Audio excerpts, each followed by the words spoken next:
Hi hello welcome to బనేడా family రుచులకి స్వాగతం సుస్వాగతం. హెల్దీగా ఇన్స్టెంట్గా అయిపోయే రెసిపీని ఇప్పుడు మీతో షేర్ చేసుకుంటున్నాను.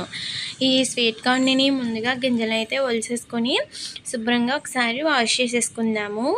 వాష్ చేసేసుకొని ఇందులోకి కొద్దిగా వాటర్ పోసుకొని ఇవి ముడిగేటట్టుగా పోసుకొని కుక్కర్ మూత పెట్టేసుకొని ఒక 2 విజిల్స్ రానిచ్చుకుంటే మనకి ఈ విధంగా అయితే ఉడికిపోతాయి. మరొక బౌల్లోకి అనేది తీసుకోవాలి.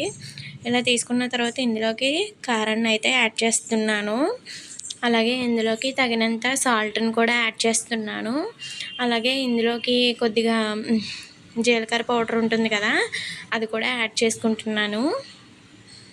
ఇలా యాడ్ చేసుకున్న తర్వాత మళ్ళీ ఇంకొకటి గరం మసాలా కానీ చికెన్ మసాలా కానీ ఏది అవైలబుల్గా ఉంటే అది వేసుకోవచ్చు.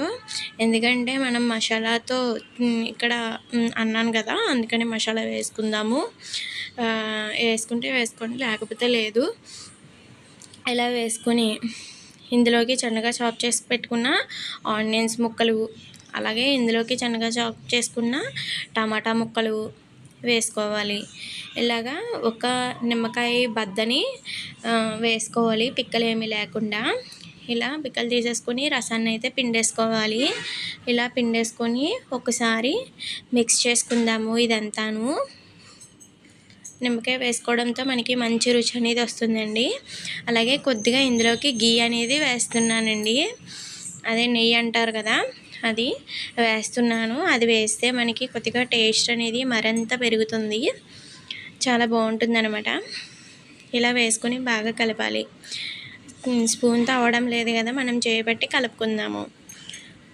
ఇలా చేతితో బాగా బ్రష్ చేసుకుంటూ కలుపుకుంటే మనకి అన్ని ముక్కలకి బాగా పడుతుందన్నమాట.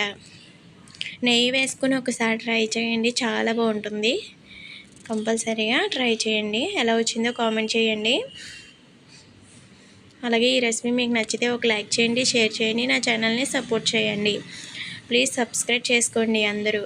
Bye bye.